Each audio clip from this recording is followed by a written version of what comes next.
times were hard. Attended Los Angeles Community College, LACC. Times were hard. He was a cab driver. Worked at Wendy's. Wendy's is your equivalent of McDonald's. Yeah. Worked at Wendy's. Scrubbed church floors. Slept on park benches.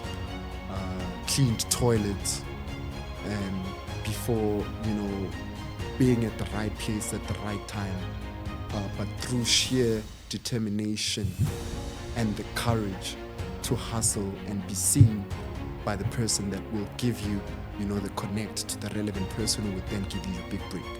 So long and short of it, and in a nutshell, that's how he really made it. And how he shares that story, bro, is out of this world, because you can then mirror his experiences against your own, relate to certain experiences, and misunderstood or not, controversial or not, that's the person, Lebo M, and the struggles he went through before the fame, before stardom, before the success as you see it.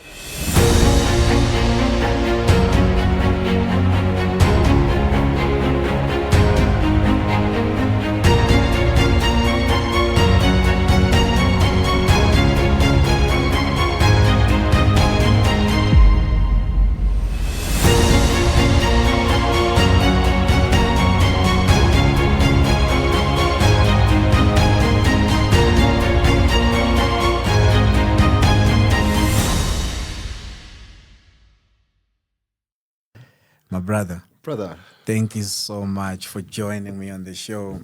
I mean, I can't believe that I'm sitting with you right now at this level. Yeah, man. It's a full circle moment. A lot of reflecting. And one thing that I appreciate that you might not know is that I looked up to you in high school. Oh, yeah? I know you were, I think, a grade or two. Yeah, I think I heard, had, yeah. And I used to look up to you had this aura with you, and I think I think the guys then that went to Lens Public then, they would testify and say, nah, Tshepo had that aura, well loved, charismatic, loved by all the teachers. Yeah, man. How have you been, man? I've been great, man. I've been great. It's good to be here. And I did not want to say this just off camera, but I feel I owe it to self first, before anyone, you included, to express how proud I am of you. Thank you. Quite right. It's a full circle moment. I remember we'd walk from a station in some Lens, all the way to the outskirts. Yeah. Lens Public School. Man, pleasant memories. You really had it coming, Magneta. You really had it coming, Maxis. But we went through that. We endured all of that, and look how far we've come. Proud of you, man. Thank you. I can say so myself, man.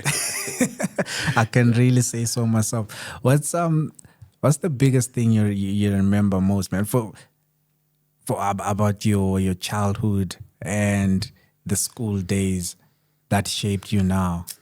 Yeah. Can't put it in one sentence. Yeah. Or can't summarize it. So please let me be. Yeah. I grew up in Soweto.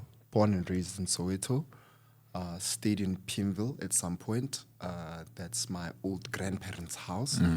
And then moved to Dobsonville, where my grandparents then moved to when they bought a house there. And then my mother got married. We then relocated to Ennerdale. But, I was always in Dobsonville. And I would stay maybe half a year with my parents and stepfather, my mother and my stepfather, but, would constantly go back to Dobsonville. So I'd say Dobsonville is where I've spent most of my childhood. And the activities that I fell in love with that were there, and were put in place for the youth. I'm a youth club kid. I fell in love with acting. I fell in love with drama, theater. And I guess how it shaped who I am today is in a way that, see, with drama or theater, you are given a script. You have to read and memorize that script. And not only are you going to go with the lines, but there are ways in which you articulate what has been given to you on paper. You project your voice, you modulate your voice, you do this, that, and the other. And I think all of those tools and skills were instrumental in shaping what was to be Tshepo in high school, who could command a crowd, who sometimes when the crowd was not in agreement with his leadership style, he could, through silence, command a crowd to quieten down. That you did. And tell you what, man, you can attest to this. You were there. I'm not trying to blow my own horn here, but by the time I'm done speaking, I would have shifted, the energy and whatever narrative that was out there, and you'd have people trying to decampaign this Tshepo Mboni. Tshepo would always emerge victorious, at the end of the day. And I can attribute all of that to theater and drama that I learned at a community club level. And then it is important as well to make mention of the fact that when I went to Lens Public, I went to Shadowcrest Primary School in Lenasia. Finished there as an overall top achiever, then went to Lens Public School. Much to a lot of people's surprise or dissatisfaction or what's this word? But anyway, when I went back to visit my primary school, my principal then did tell me outrightly that, look, man, I'm not happy with the decision you took. I thought we were aligned when we asked people to find schools on time so that you go to the schools that will best shape what you are to become in the future. And Lens Public is not that institution for you. And it is important to note that, look, because my parents left early, meaning they passed on, my biological father and then my mother, grandma then took over. And when Nelson Mandela said it takes a village to raise a child, I related to that because that's precisely how I was raised.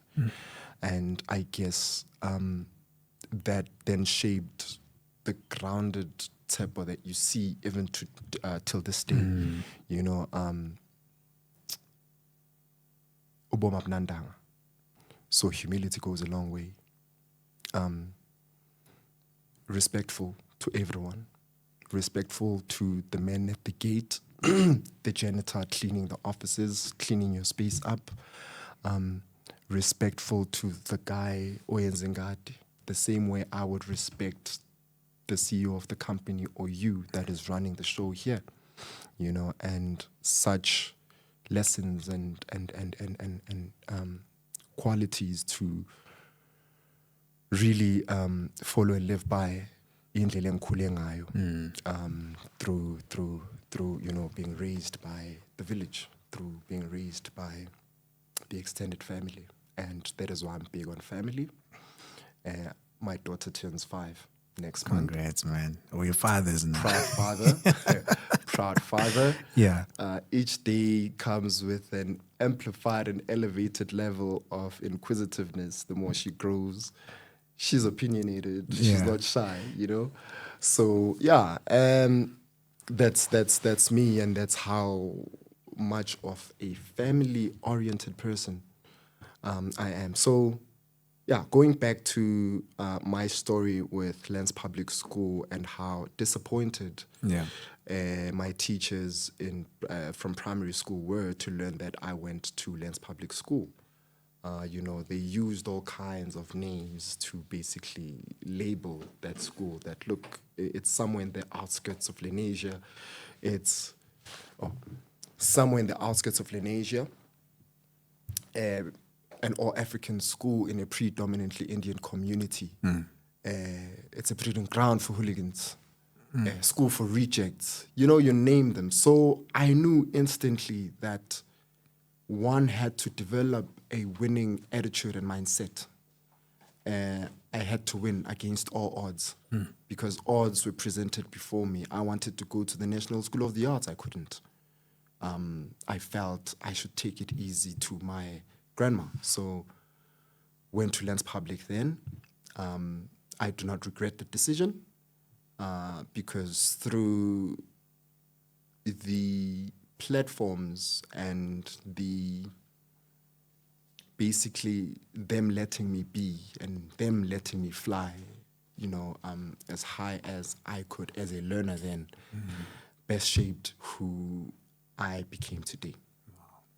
So Lens Public School went there, still had, a passion for the arts, was still very much involved with community clubs, theatre groups, and so on. So I then wanted to take whatever that I was learning in Kaya from the community-based clubs, Eskela, So I approached a gentleman who was my arts and culture teacher, and at some point was my English teacher, Mr. Aaron Tlongwan. I don't know if you remember him. I remember him very well, very well. Yeah. So that man, that's the guy that really discovered me at school level. Yeah. Because yes, I was this special kind of a learner, and because I caught on very quickly, and I was just bursting with energy. I got bored very quickly. Yeah. Got bored with routine, important as it is, because it breeds discipline. Yeah. I got bored quickly, and because of that, the monotonous routine and so on, I was just, so at some point, I'd find myself in disruptive at class in it because I've caught on and people are trying to catch on and I'm already there, you know, so that came with the responsibility of also maintaining the grade point average because should it drop, it was a huge hoo-ha. So this teacher approached me that, look, I can see the potential. There is a request for us to send through people that will represent the school in public speaking as well as poetry. Are you keen? And I said yes. But in addition to that, does the school have a drama group? And he said no. Let me find out, I'll get back to you. And I think a day or two later, he came back and said, look, I'm putting you to task with forming one because actually there is a request for us to have one. And we are going to be competing with other schools and so on. So it was really a foreign concept in Lens Public School. Through that conversation with the teacher, we introduced a drama club that after 3 years, when we had found our rhythm, when we had found a way of working together, and when those that I was in a drama group with had learned enough to be semi-professional actors. I'm saying this with confidence. Semi-professional actors, because we'd write our own scripts. We would direct our own plays. We'd do musicals. So we'd direct the entire thing from start to finish, without sourcing an educator or a professional. Yeah. There was already some knowledge within that space through me because on Kula kanjalo mina ekhaya. Yeah. So we wrote our own things, and when we went to competitions, you could tell that there's a huge gap between us and the other schools. Our style of writing was just different. Yeah. Our style of presenting that which we've written was different. So by the time I was in grade 11, we were already provincial champions of the entire province. Yeah, we were champions in Gauteng, I remember. We just did not advance to other provinces because I think it was during the World Cup, and now I'm exposing it. It was during that year, and other things took over. Yeah. I remember we were on holiday for a very long time because we had to accommodate the events that were happening in the country. So we did not really get to that. And while we had emerged victorious and had placed our school on the map, remember, this is a breeding ground for hooligans. Yeah. This is a school for rejects. Already we are in the map. Some school called Lens Public School is just, clapping every school, left, right, and center in theater. And we were untouchable. So I had accomplished that. Remember, I said, I started early to develop a winning attitude and mindset. So I was always driven by success and by accomplishments. Wow. So that was accomplished by the time I was in grade 11. And then going back to grade 10, while we were still busy with this theater group going on, of course, studies were in demand that was taken care of. Yeah. The president, who was my childhood friend, Mpomo Khaki, was in matric while I was in grade 10. And because his studies were in demand, he then passed on the baton to me without consulting anyone. That, bro, you my brother, we grew up together. I can see the potential. How about you represent or attend meetings on my behalf as my vice president? No election, no prior consultation. By the time it got to the teacher liaising officer, who at the time was Mr. Dipier, he said yes to everything. So it started that. And towards the end of the year, while I was in grade 10, I'd already assumed, the roles and responsibilities of a vice president in the absence of the president. And by the time I got to grade 11, we had to do it the right way. So I had to campaign. You remember how we did it. We'd have half day, and then from there it's assembly till after school, because people are lobbying, people are campaigning, and was elected president in grade 11. And I remember I was against the matriculant, and I remember the matriculants that year weren't very happy with that we cannot be led by a guy that is a grade below us. We are his seniors. I mentioned it at the beginning of this. I said the aura, because I felt it. And emerged, was president, went to district, where only presidents from schools were invited to also form a committee of presidents, the district RCL, that is.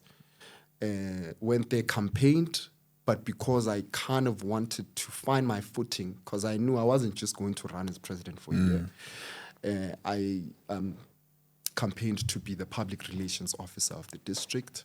And by virtue of that, automatically, I became a part of the provincial RCL parliament.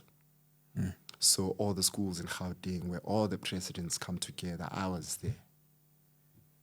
From the institution that is called a breeding ground for hooligans, a school for rejects. So again, it was a victory for us, for Lens Public. And when I got to matric, by then I knew I'm going to be president again. I have to campaign a little bit harder, because people have these formed what you call perceptions about what a good leader should be, and some had doubts that maybe Tshepo's leadership style is not really in line with what we had wanted a leader to be.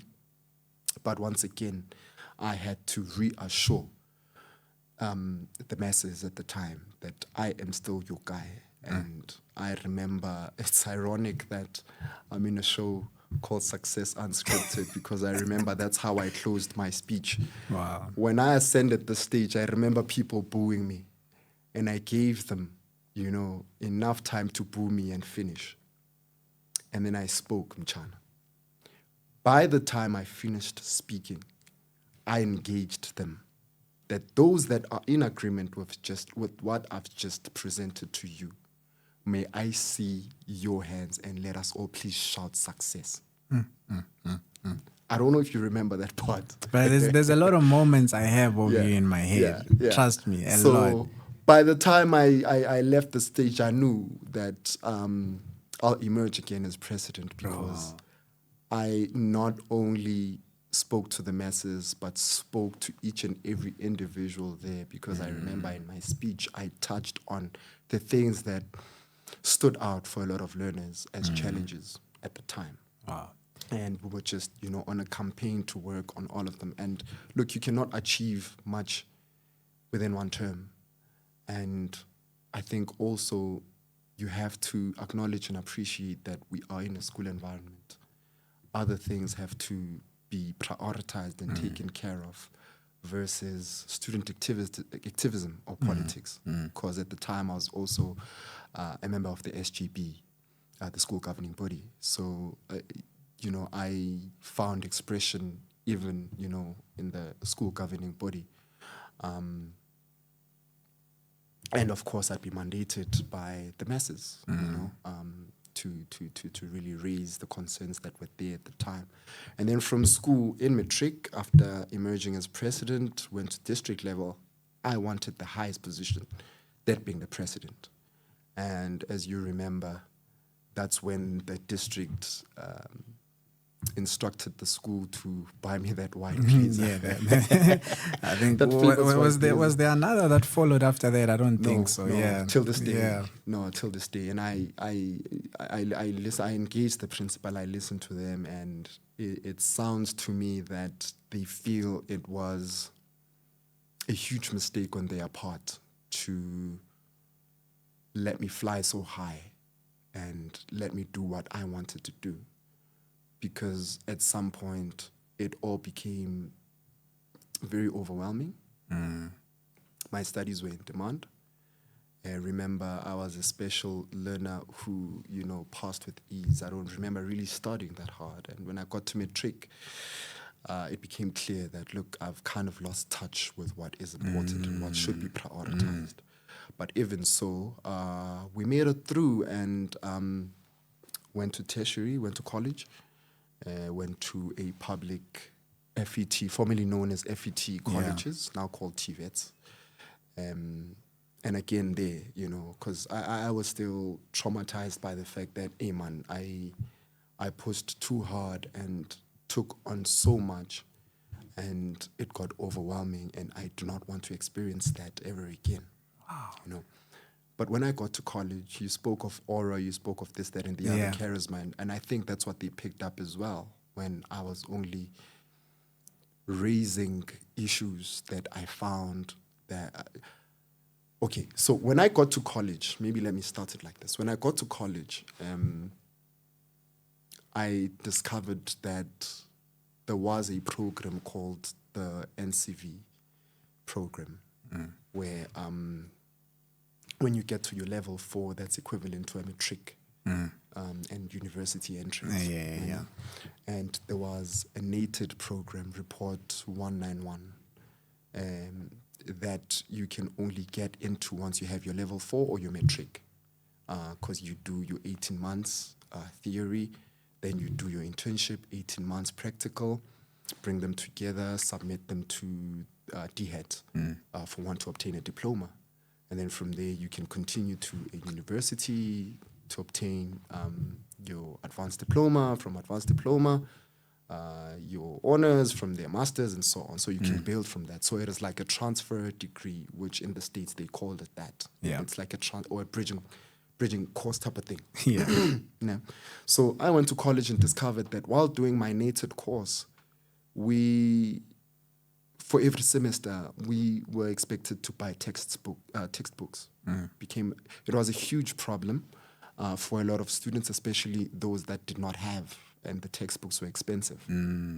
So I think by just raising that issue, I think we were in a classroom somewhere, someone picked it up and kind of like planted the seed that maybe you have to run and represent us in some way, shape, or form. And I was like, nah, I'm good with that, man. I did enough of that. I'm not focused on that. And they were like, dude, we are kind of like putting you to task. I don't think you understand. We are telling you to do that because we've since seen no one to represent us in that way and be our voice. And so I agreed. And the next thing I know, I'm elected as school president for the entire college again. So that's after serving from grade 10, deputy president, grade 11, president, PRO district level, matric, president school level, district president, then college president. Hey, it was like... you make some of us feel like besenzani. Like honestly, besenzani. Man, like you said so much powerful stuff. There's something that you said to say like it takes a whole village to raise a child. Would you say that the village saw the stardom in you? Did they knew that this kid is destined for greatness? I believe so, yes.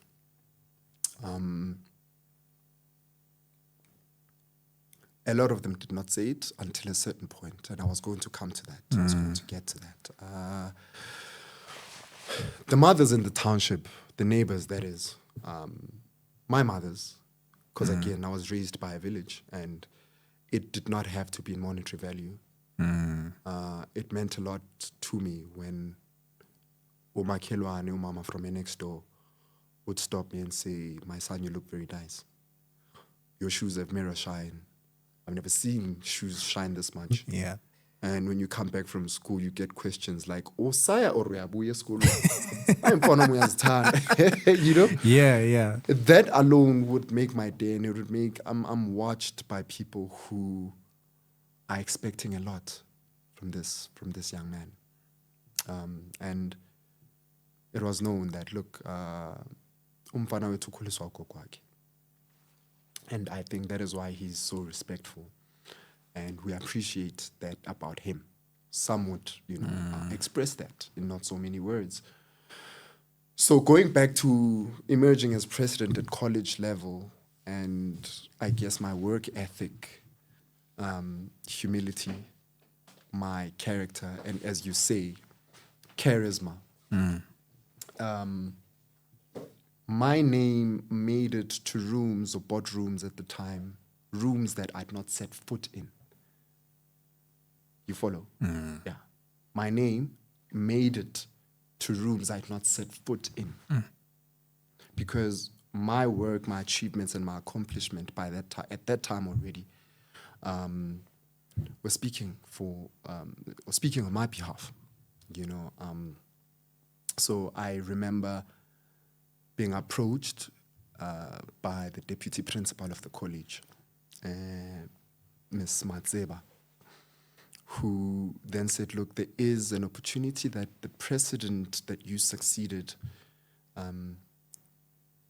has, the president from the previous year had gotten a scholarship to go and study in the United States of America." So they then presented that idea and planted the seed that we think you'd be a good fit because you came and shook up the space. Before you, native program students were buying textbooks and you went to council and say, "Change this entire thing." We don't have the money to be buying textbooks here. Until this day, I think it is the case with every college in the country, TVET colleges. Students do not buy textbooks anymore. So you can imagine that young man from Lens Public School, a breeding ground for hooligans, a school of rejects, went and influenced policy that changed this thing. Something I know the meaningful. school will be impacted, but changed this thing because we are getting a lot of dropout cases, not because students are lazy, not because we are not capable of making it through this program, but because we do not have the resources. We do not have the resources because we do not have the necessary or relevant study material because students here do not have the resources. So how about just like that other program, you also change this thing and ensure that we get textbooks for free. So the following year they did that, and while we're still going back and forth with that, somebody said, "Look, you've came and touched a lot of lives by not embarking on politics that only you are meant to benefit from, or are meant to advance your political career if that is what you want to do." Yeah. But you came and spoke for the larger student community, and as such, you do not know how much you have impacted the lives that are yet to come, the lives of students that are yet to come to the college, because you've changed something that a lot of the leaders before you have really not kind of pushed to have changed. Wow. So as a result, my name made it to rooms that I'd not set foot in, and the next thing I'm told about this program, a scholarship, one that I wouldn't have been able to go to and study in America had it not been for that scholarship. I wouldn't have made it to the United States of America had it not been for all the things that I went through and all the... You said earlier you've always had an urge and, this anxiety and discomfort for, not being where you are today or not being successful or making an impact, and I think that's what you and I share, I've always had that, and maybe that's why I've always been involved in impactful programs, either through being in the position of leadership or through assuming the role of where I am right now, I've assumed the role of being a social activist where we speak and do seminars and workshops with industry giants and try to reach out to government to also have a part and a role to play in the lives and the plight of the South African artist, because that's the space I'm in. But we'll touch on that later. Yeah. So, I then obtained the scholarship to go and study in the United States of America.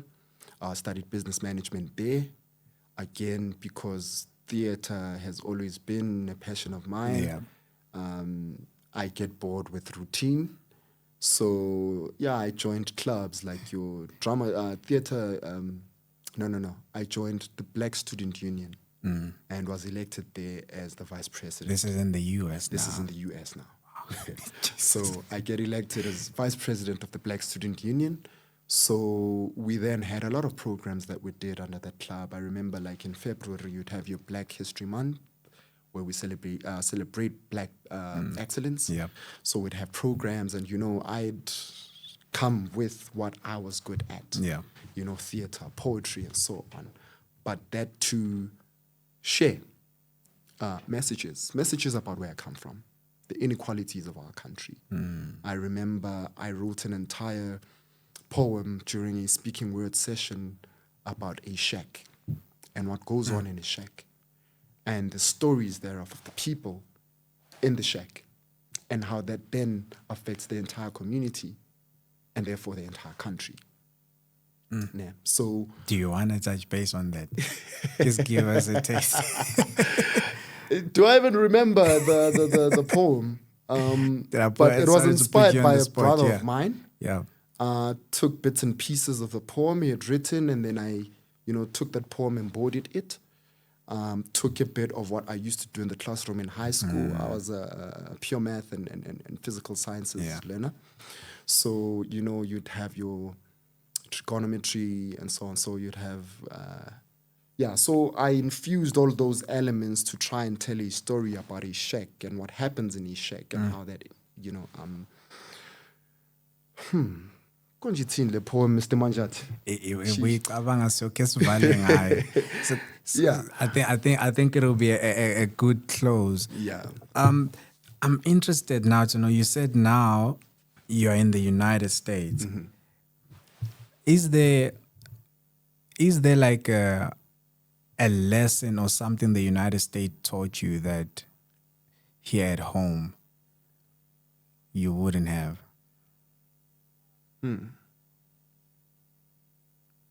A lot, but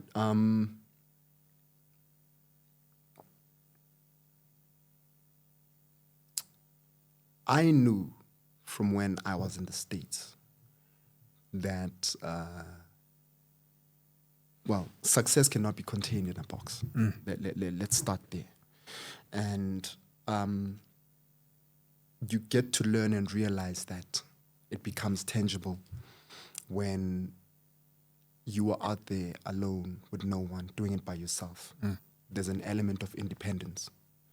Meaning you find new purpose, newfound confidence in self. You are no longer in the confines of a home and are being cushioned by parents or the village that raised you. But you are there and you are having the entire country, because we went there to represent the country and the embassy of South Africa. You know that a lot of eyes are on you, and the expectation is that you'll come back with that qualification. You can't leave South Africa, go to the States, and come back empty-handed. So that gave me a sense of newfound strength and confidence in oneself. I had achieved a lot by then. I'd led masses enough times to say, I know myself, and I know I have the right character and confidence to do whatever it is that I put my mind to. But sometimes there is that element of self-doubt, and that's fine, you know. You just sometimes want a little push and a little nudge, or some experiences to go through for you to say, actually, I feel that I'm stronger than I thought. It's powerful. You know, would you say that, and I'll tell you why I'm asking this, and I think you just answered. Would you say that being uncomfortable forces you to be great? Yes.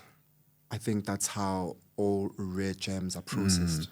You cannot have a diamond that is extracted from the earth or from the ground and ipumi diamond. It has to go through very harsh processes for it to be that. And that applies as well to us, abantu. Comfort zones are not a good space to be in because you don't learn much, and awuvivinyeki enough to get a sense of how capable you are, of how aggressively you can push and move mountains to get to where you ought to be. Discomfort forces you to think and reflect. And through that, you get to make well-informed decisions because you will have thought about your moves and your next move, you know. Yes, being under duress because it's uncomfortable, you know. But if you develop a character of learning from your mistakes, and you make mistakes by trying, discomfort forces you to try, right? Yeah, because you can't say I'm uncomfortable. Exactly. You're not trying to find yourself, you know, or to improve your situation. So discomfort forces you to move. Discomfort forces you to speak up. Discomfort forces you to think and therefore make well-informed decisions, because all of that is an attempt to improve your situation at that particular point in time. So discomfort is necessary. Wow. I know people that would impose discomfort on themselves so that they improve their situations, or they kind of give themselves the nudge to make well-informed decisions, because through discomfort, you know, you get to think quite clearly, you know, and you get to make decisions, not in a haste, but you are pushed to make decisions. And in comfort, I don't think you do have that privilege. Because you're comfortable. True. And I think, thanks for responding like that, because the reason why I'm asking is that I also want the people that are watching from at home, you know. And I think I ask this to every guest that comes on the show, because there's a point that I'm trying to raise to say, it's not a coincidence that all these great minds that I get the privilege to have a conversation with, they would say the same thing about comfort.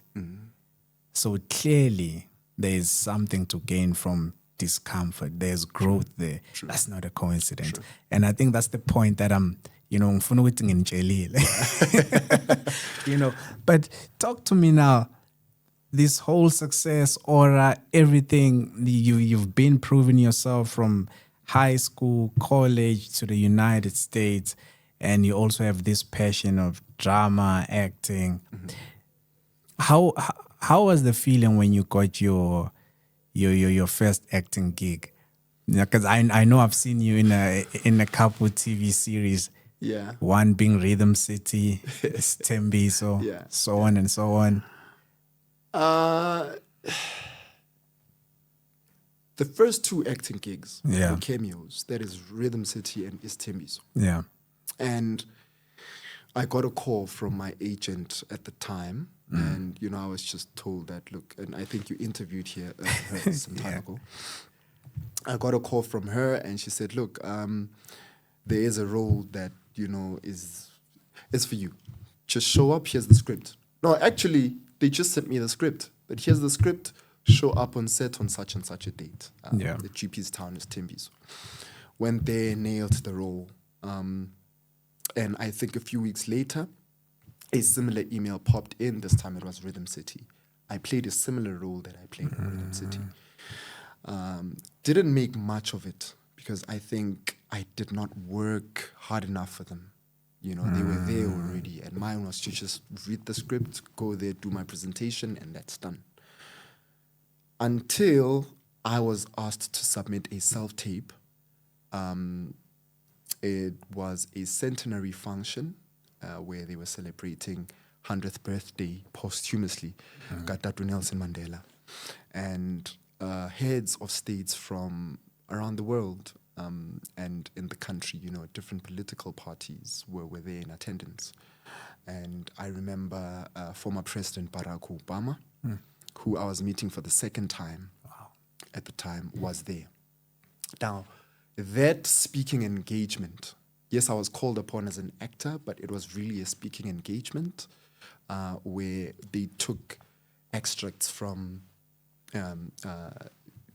Nelson Mandela's Long Walk to Freedom, you know, from when he was a Black Pimpernel to actually, what you see in the Long Walk to Freedom. He was a Black Pimpernel, arrested for it, Mkhonto weSizwe, Robben Island, into a transitioning South Africa, day of reconciliation and so on. So they broke it down into 11, they broke those into 11 people, and each person had to speak a different language from the list of our official languages.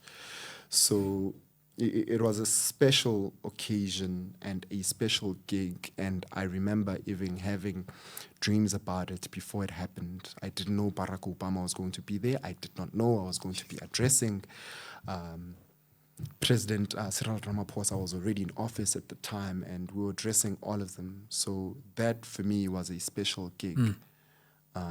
Because then, after meeting Barack Obama for the first time, who came and basically was bidding farewell to us, those that obtained the scholarship to go to the United States, and yet came to visit former President Nelson Mandela, who was in hospital at the time. He addressed us, I remember, at the Soweto campus, UJ, addressed us, met him, shook his hand. I'm still mad at the moment because there is no picture of me, you know, shaking his hand. You know, you can see there's a picture of him shaking someone's hand, and all you can see is my hand. Oh, man. But the second time around, he comes to South Africa. I'm addressing him. He spoke first, and then we addressed him. And before he left, you know, he shook our hands. I met him for the second time. And it was a special one because... Got your picture this time? No, I didn't. You see the thing, and I understood it then. The thing, there are rules. I learned that with the White House, there are rules. And there's a specific number of pictures that the head of state can take. Those that managed to steal a picture or two were asked to delete from their devices. But you see, with iPhone, it goes to recently deleted, so they could recover. Yeah, you can recover it. You know, Jesus but Christ. yeah, the security around them, you know, almost confiscated people's phones that you have to delete these images. So when we asked for more pictures, it was like, I wish I could. Unfortunately, I can't. You know, there are rules and, you know, protocols when it comes to taking pictures with the commander-in-chief. Of the United States of America. So yeah, that for me was my most special gig. It paid a lot of money as well, considering that we only went for 4 days to rehearse this thing. Yeah. And then the 5th day we were doing the speaking engagement. We were not acting at all. Wow. It was a speaking engagement. I remember Seloma Kigangube was part of the cast. Rami Chwene was part of the cast. And there was just a lot of other, you know, talented acting professionals that were part of the cast. And there was like 11 of us. And that gig for me is the one that stood out and is the one that I looked forward to the most. more than any other gig I've had. It really, man, it's mind blowing, man. Your journey. I knew having a sit down with you, I was in for a ride. Your journey is crazy. It's out of the ordinary. Now, as someone that has the experience of being now in front of the camera and now behind the camera, which side of the camera really taught you more about the industry, the entertainment industry that you find yourself in now? Yeah, behind the scenes. Behind the scenes. Because behind the scenes, you become more prone to getting more insider knowledge and exposure to how funds are sourced for a production to exist. Okay. Yeah. Let me put it like this. Being in front of camera does not apply to everyone. Yeah. Being in front of camera kind of limits you to just being in front of camera, as opposed to being behind the scenes. I feature a lot behind the scenes through being a music royalties administrator for one of the continents or the world's arguably biggest catalogs. And we, with my business partner, I work for a company called Tilt On Entertainment. The founder and chairman there is the voice and spirit of the Lion King, Lebo M. I'm a partner there, as well as an MD. About 11 years ago or so, I went there as an intern, and since climbed, the ladder, and was, I'd put myself to task because I know myself. My achievements speak for me, and I wasn't going to be minimized to just being an intern. From the time I joined the company, there was an immediate desire to be an asset to the said company in some way, shape, or form. So I was put to task with being an administrator of this music catalog. Yeah. And I've just been babying this music catalog for 10 years while learning, how to be of value in the entire space, in the entire space of, the living legend and icon. At first, it was nerve-wracking because he's a completely different person from... Okay, he always likes to say, there's Lebo M and there's Lebo Hang Morake. Ne? There's a difference between the two. Lebo Hang Morake works for Lebo M. Ne? I work with and for Lebo M. Ne? And it is difficult for such a colorful character to first understand that actually there is a distinction between the two. Because Lebo Hang Morake also wears the hat of uncle, therefore a father figure, therefore a mentor. This is a family man who believes in love and loves to love. Yeah? Whether misunderstood or not, controversial or not, that's him. The father, the brother, the uncle,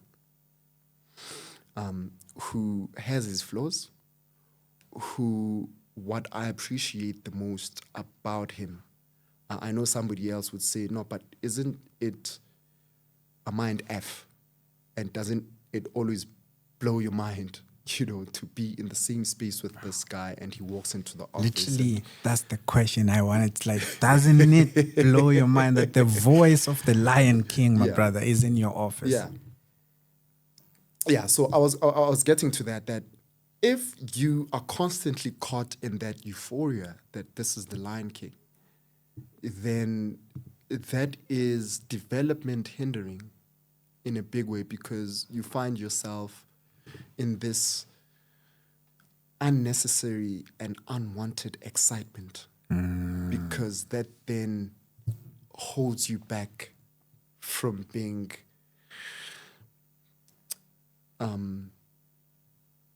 what you ought to be, how important an asset you ought to be in the bigger picture. Yeah, so you must understand that there should be a distinction between the two. And no, it is not. I've taught myself that, I cannot be excited and be caught in the euphoria. At first, yes, it does kind of get to that. But also with me, it's different because there was a huge element of pride that actually I am related to this person. Having achievements of my own meant it's that tangible, it's that real for me to obtain that much success, to be the next one in the family, to be that successful, to be that guy, But, what I appreciate versus it being a mind F, what I appreciate are the experiences that he is always willing to share and the knowledge he's always willing to impart on self and anyone that could be in his space, and how he does it, man, is out of this world. I through being a social activist, I try to kind of have him do speaking engagements, specifically in and around communities that may not necessarily have access to him. So provide that access and have this well of wisdom share his experiences, his knowledge about any and everything, business and personal experiences. The experiences that he would share with me in what we call phansi komthunzwelanga, or ngesixhosa xa sihleli singamadoda kuthiwa kusebhlanti. We share experiences ngesijida. And he, will lay it out that, bro, I started being a backup singer in nightclubs by the age of 9. I started hustling from there. By age 14, I left thinking I was going to a gig in Lesotho, only to learn as I got to the border that actually I had been flagged as a political refugee. What? So I could not come back home at age 14. I had to learn independence at age 14. From there, obtained a scholarship and went to the Duke Ellington School of the Arts in Washington, D.C.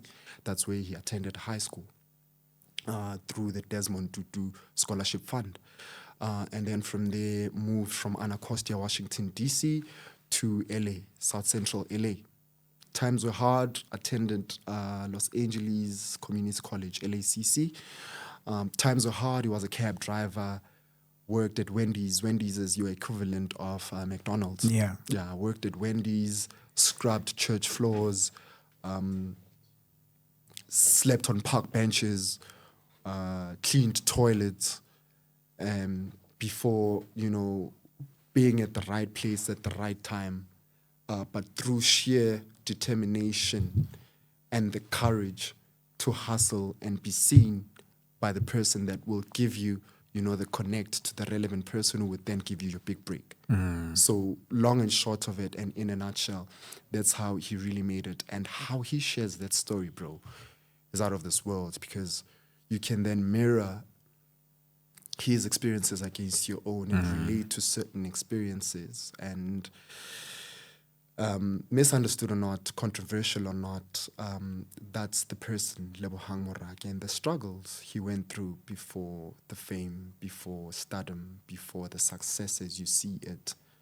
And even now, currently present day, with all the success in the world, there are struggles and mistakes being committed along the way, and the conversations that are then had thereof, where he will, young as I am, he's over consultative, and it's always a humbling experience that he takes one's advice very seriously. And I think that experience alone kind of also, when you measure growth and success on your part, and you see your advice being implemented as a way forward, you're like, okay, cool, I am making progress wherever I'm at. Because I've advised this man who's respected the world over and is taking heed and listening to my advice and moving along with it, and things are really moving towards the direction we want them to move. So that's the experience working with the man, working with the legend and the icon. man, that's not a small deal, man. But I'm sorry, there's a question you asked and I don't think I answered it. I just wandered off. But anyway, we'll get to it. Yeah. So For me, I think it was the behind the scenes. Oh, yeah. And the Oh, yeah. being Oh, in yeah. front of the camera. I was still on that. Yeah. And I think I touched on my working relationship with the icon. With the icon. Yeah. And So beyond working in front of camera, he then gave me exposure to behind the scenes. And that happened by default because I manage the catalog. I trace and track where the money is. You know, I was telling you earlier that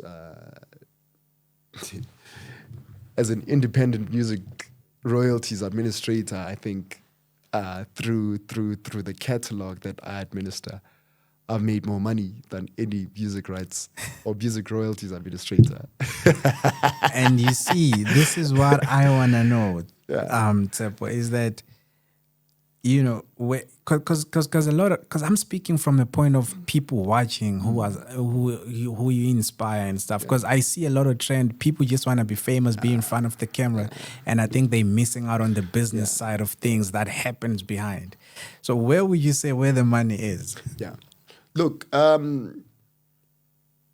if your business and your brand is more in line with show business and making money through entertainment, be mindful of one thing and one thing only.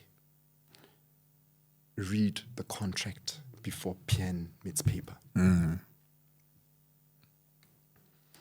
Second to that, I would like to see a more involved approach from government. I don't think the sector is taken seriously enough. And my issue with how it is taken has led to where we are today, where a lot of creatives and artists die poor, buried like paupers. Icons that we grew up watching and became household names, you know, find themselves being stripped of their dignity because they take live videos on the socials asking for donations because the gigs and roles have since ceased to exist, you know. And when I say I would like the government to play its part or put the government to task, is that through a more involved approach, I would like to see some regulation being done through government, where if a musician is to sign up with a record label, within the contract to start with, there should be a funeral benefit, funeral cover, a policy of sorts that also, in the event of death, leaves the family with something. That should be mandatory. That should be standard. It should come with any and every contract. Whether you are an actor with some production company, there should be a contract in place that says that, or something in writing that says you are protected in the event of death. And also there is a fund that is being contributed to from what the artist is to earn, that protects them in the event of unemployment. When the shows are no longer there should be, you know, an unemployment annuity or cover or retirement annuity of sorts that protects them, you know, thus keeping their dignity intact. You know, I'm sick of seeing our legends, you know, go out and speak publicly about how they find themselves going to bed hungry because the gigs are no longer, you know, coming in. I'm sick to see legends, you know, people that, you know, we as a nation should really be proud of because a lot of them even represent and hoist the flag internationally, you know. So on behalf of country, such people should really not find themselves in situations that have them end up as, you know, a laughing stock or a mockery. You know how brutal our netizens can be, how the socials, how insensitive people in the socials can be, you know, and such initiatives through government, I think should really be enforced, and such should be taken very seriously. Brother, going back to where the money is, because I've not quite responded to your question. I'd respond in the following manner. It's all about strategic positioning. You may make enough money in front of camera or behind the scenes, depending on how you position yourself strategically. How I've since positioned myself strategically is that I want to be involved in the negotiation of a deal if we are sourcing out funds from an institution that is ready to give us funds, be it Channel, be it, any other institution that is ready to give us funds. I want to be a part of that process, and I want to be exposed as much as possible. So that, because that is an automatic shift and move from being employee to employer. Right? Wow. You sit on the bargaining table, you negotiate for funds to come into your company, into your pocket. Then that automatically places you as the highest decision-making person. You get to employ and release people. Put bluntly, you get to hire, you get to fire. And what then that does is it also kind of like places you in a much more favorable position to remain relevant longer in the industry, longevity. It is no secret that a lot of actors have seasons. You see a lot of them, and then it goes quiet until they surface and from nowhere, and you learn that actually they've been hiding and struggling somewhere. Man, that's so painful, because I think that's the awareness that is being raised right now. And I think I've also spoken about it so much, and I've seen there have been some marches happening recently that actors, art space actually needs a minimum wage. My final question to you, man, I feel like we need 3 hours to talk. Sure. Like, the behind the scenes space, would you say it's viable, it's penetratable? Can people look at having careers behind the scenes? Absolutely. You would encourage young people? I would encourage people to... That's where the focus should be, because that then gives you exposure to the agreements or contracts that are issued to artists, and they are that thick, filled with legal jargon. And no one is put in place to break the agreement down and explain it as you would to a 5 or 10-year-old. Behind the scenes, you have, the privilege of time to engage people who would have an understanding on how to interpret an agreement and a contract so that you understand it better. The unfortunate part with those that are in front of camera, fame takes over. They are the talent, they are the star, and therefore they are too tired or overwhelmed or too much of a creative to want to read the fine print. And that's where a lot of artists, that's where a lot of us lose it. We sign contracts we never read. And a lot of the artists, as with the stories I've heard, have signed their lives away. And that is why you'd find that a lot of them surface after some time and say, hey, it's bad. I wasn't treated fairly with by such and such a company, and as such, they stand to benefit more than me, the talent. And it was there on black and white. It was there in black and white, but no one went through the contract for them or on their behalf. And I think record labels, to make an example, do that intentionally. They give you only a limited time to go through the contract. We artist that is mad talented, but you do not have the right or required level of education to understand what a contract means. And you are hungry. So all of these odds are stacked against you. And you are given only a limited time to go through the contract that you barely understand to sign. and people sign off, and next thing you know, people are crying foul on the social media, on the socials, and articles are being written about how unfair the industry treats, its talent and artists. But I think it starts there. And once again, I think that's how the government can be involved in regulating the spaces to ensure that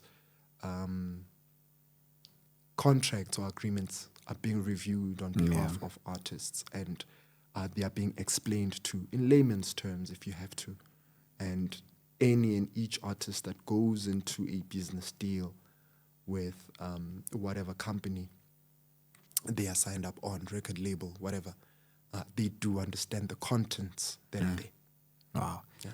Man, I think that's well said. I think it's high time our artists really also focus on the educational side of the art space. Man, for a kid that's just watching this episode, I know you said Lens Public, they reject. Who's watching from Lens Public? What would you like them to take away from this episode? Beyond even a kid that's watching from Lens Public, really. But for any young kid, man, that also aspire to be somewhere in their lives, what's the message you'd like to give them?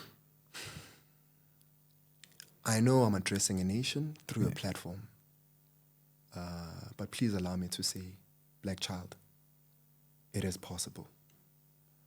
I did not ride on the negative wave or throw myself a pity party because I lost loved ones at a very young age. And even though circumstances and situations changed a bit, I did not let those limit me and what I'm destined for.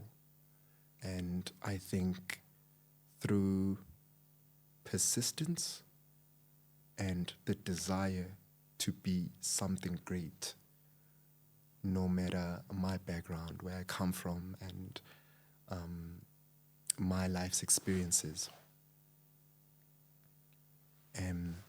I still, walked in rooms I otherwise never dreamt, I'd walk into.